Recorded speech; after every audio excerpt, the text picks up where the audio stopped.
একদিন আপনার মা আর আপনাকে ফোন করবে না। আজ হয়তো তার কথা শুনে বিরক্ত হন, ফোন না ধরতে ইচ্ছে করে, কিন্তু একদিন আপনি নিজেই অপেক্ষায় থাকবেন। মা যদি আর একবার ফোন করতো।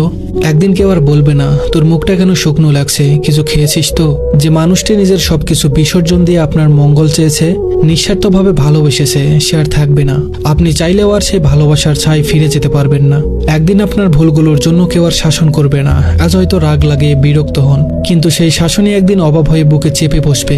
একদিন যে ঘরে ঢুকলেই মা আপনার পছন্দের খাবার নিয়ে হাসি মুখে অপেক্ষা করতেন, সেই ঘরটি শুষণ পড়ে থাকবে। সেখানে খাবার থাকবে, রান্নার গন্ধ থাকবে, কিন্তু যে ভালোবাসা সবকিছুকে প্রাণ দিত, সেটি আর থাকবে না। একদিন আপনাকে দরজার কাছে দাঁড়িয়ে বিদায় জানিয়ে কেউ আর চেয়ে থাকবে না। আপনার পায়ের আওয়াজ মিলিয়ে যাওয়া পর্যন্ত অপেক্ষা করবে না। একদিন তার কণ্ঠস্বর চিরতরে থেমে যাবে। একদিন আপনি তাকে ডাকার জন্য চিৎকার করবেন, কিন্তু কোনো জবাব পাবেন না। তার হাতে মাথায় হাত বুলিয়ে দেওয়ার আর কেউ থাকবে না। রাত জেগে আপনার জন্য চিন্তা করার মানুষটি আর থাকবে না, যতই ব্যস্ত থাকুন না কেন। একদিন আপনি সব কাজ ফেলে শুধুই তার স্পর্শের অভাব অনুভব করবেন। তখন কোনো কিছু দিয়েই সেই শূন্যতা পূরণ করা সম্ভব হবে না। সময় খুব নিষ্ঠুর, এটি থেমে থাকে না, কাউকে ফেরত পাওয়ার সুযোগ দেয় না।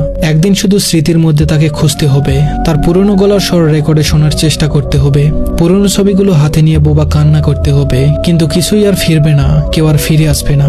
আপনি কেবল অনুভব করবেন আপনার ভিতরে এক বিশাল শূন্যতা, যা কখনোই আর পূরণ হবে না। ধন্যবাদ সবাইকে।